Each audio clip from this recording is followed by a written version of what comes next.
Hello, I'm Eric Sorensen, and this is the West Block, Politics, Perspectives, and Players.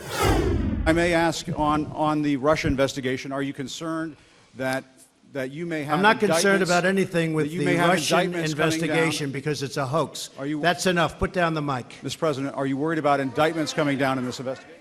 Mr. President. I'll tell you what, CNN should be ashamed of itself having you working for them. You are a rude, terrible person. You shouldn't be working for CNN. When you report fake news, which CNN does a lot, you are the enemy of the people. Go ahead.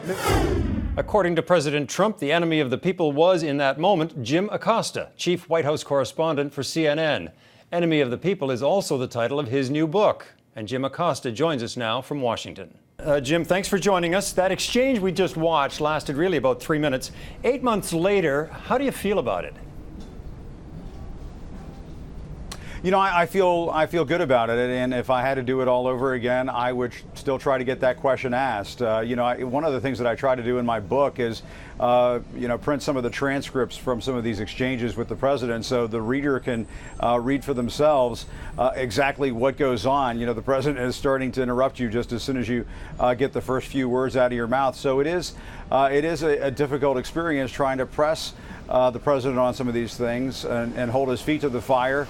Listen, what transpired after that incident, I think, is more important to what I'm trying to write about and what I'm trying to get across to readers as they take a look at this book, and that is that the President of the United States is now in the business of demonizing the press, referring to us as the enemy of the people. And Eric, as I lay out in the book, we went through this whole experience where I tried to get my press pass back after it was revoked following that exchange. And during the case that played out in federal court in front of a Trump-appointed judge, this White House tried to make the case that they can go up to any reporter and toss them out if they don't like their coverage. Fortunately, the Trump-appointed judge in that case decided on our behalf.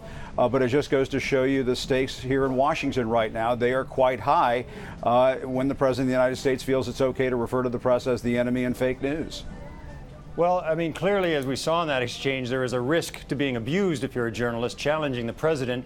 But in your book, you're really saying there's a danger here. Are you speaking of a physical danger or a danger to the democratic institution? I think really both. I mean, as I lay out in the book, I receive about a death threat a week. That has continued.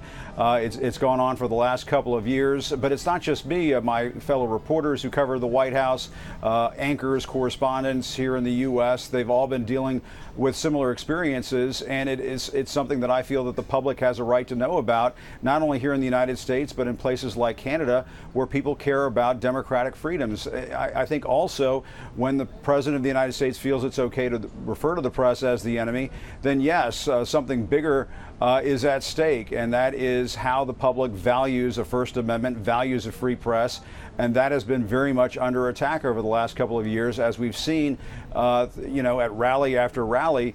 The president's hostility and rhetoric towards the media has been absorbed by his supporters and directed back at us in ways that make us feel threatened. And the thing that I'm concerned about, Eric, is that we're going to have a situation in this country where a reporter is hurt or, God forbid, killed. And at that point, the United States of America, as I write in the book, joins a different category of countries around the world where the press is not safe covering the leader of the free world. And we just can't have a situation like that in this country. One of the president's constant themes since the day he started running for president, right up until this past week, is a fear and dislike of immigrants. That's a personal story for you as well. Your dad came to America from Cuba as a child, as an immigrant. What is your worry in terms of what he is stoking, in a sense, on the issue of immigration? Well, I'm glad you asked. I mean, it is a personal story for me. My father came to this country in 1962, 3 weeks before the Cuban Missile Crisis. You know, when he came to this country, John F. Kennedy wasn't referring to immigrants as rapists and criminals, as Donald Trump has with Mexican immigrants. Just in the last week, as we've all seen with these racist tweets that he put out over the weekend and the drama and saga that ensued, he is continuing to demonize immigrants in this country in ways that we just haven't seen before. And it makes it a challenge for the press. It's very challenging if you're a reporter in terms of how to cover that. Do you call these tweets racist? We at CNN have made the determination that those tweets were racist and should be deemed as such. But no question about it, I come from an immigrant background. My father, told me about the stories that he dealt with growing up in this country.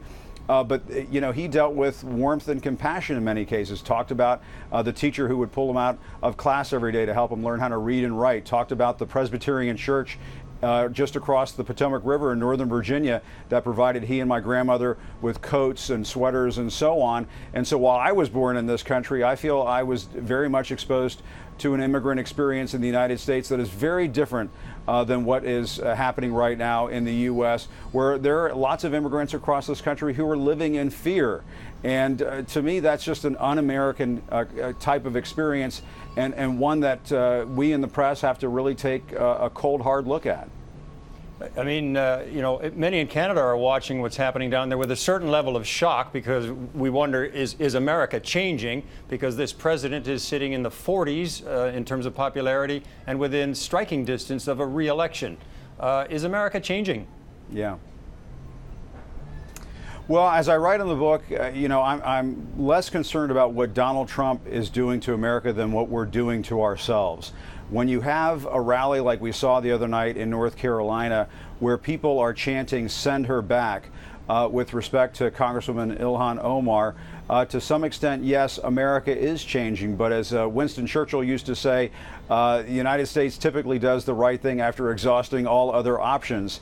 And Eric, as I've gone to places around the world and talked to people about my book, what I tell people is that please don't lose faith in the United States of America. The United States is more than one elected leader, and we're going to have an election in 2020, and we're going to find out exactly where America turns after that. But to some extent, I think it's undoubtedly the case that, yes, to some extent, America is changing. If you have political rallies where that sort of thing is going on, if you have millions of people who are comfortable with the President of the United States referring to the press as the enemy of the people, there are people who are emotionally invested in Donald Trump, and he is exploiting that right now. No question about it.